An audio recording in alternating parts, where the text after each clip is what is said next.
2026-yil 26-may sanasiga Samantandi shaftolisi erta joylarda ko'ring, adir juda ham baland cho'qqida terilyapti. Holat bitta korzinkada 6 kilo 7 kilo holatda terilyapti. Shaftolini yoshi bu tomondan olib ko'rsating. Shaftolini yoshi 3 yoshda do'stlar. 3 yoshli holatda mana kosasimon usulda shakli berilgan. Mana o'rtasi ochiq, mana daraxtida ham mevasi turibdi, juda ham chiroyli holatda. Erta joylarga ekishni tavsiya qilamiz deyapti. Sabab erta joylarda juda ham sifatli va erta pishadi va siz raqobatchingiz bo'lmaydi. Shu sababdan shunaqa holatda bog' qilishingizni maslahat beraman, ko'rishingiz mumkin. Ekilish sxemasi 4 ga 3 sxemada ekilgan. Agar siz buni 4 ga 1 sxemada yoki 4 ga 2 sxemada ekishingiz ham mumkin bo'ladi. Unda ham bemalol ekilish sxemalari shtamplariga bog'liq.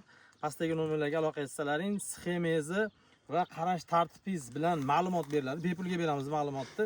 Bemalol lider deal sistemadan foydalanishingiz mumkin. Misol, sxemalar yaqinlashgan sari liderlar sonini ozaytirasiz, bo'ldi.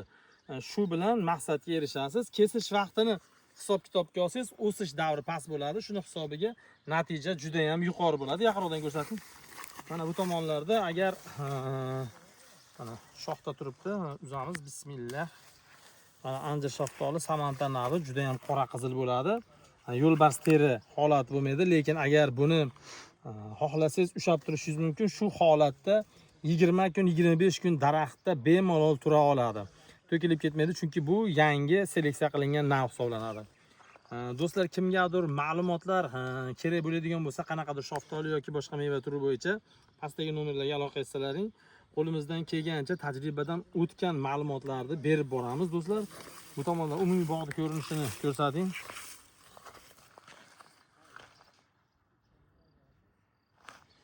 Tomchilab sug'orishdan foydalanilgan.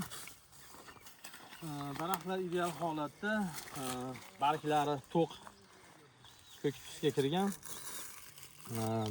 Agronomik maslahatdan to'liq foydalanib turgan, bormasdan onlayn boshqarganmiz. Xudo xolasa inshaalloh natija ko'rganingizdek yaxshi holatda bo'lyapti, sifatli meva olyapti.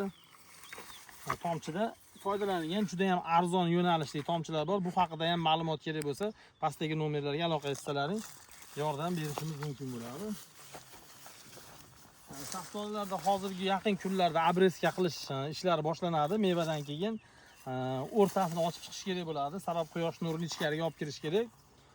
Abreska xizmati ham bizda bo'ladi do'stlar. Agar kimgadir shunaqa xizmatlar kerak bo'ladigan bo'lsa, bemalol aloqaga chiqib olasizlar.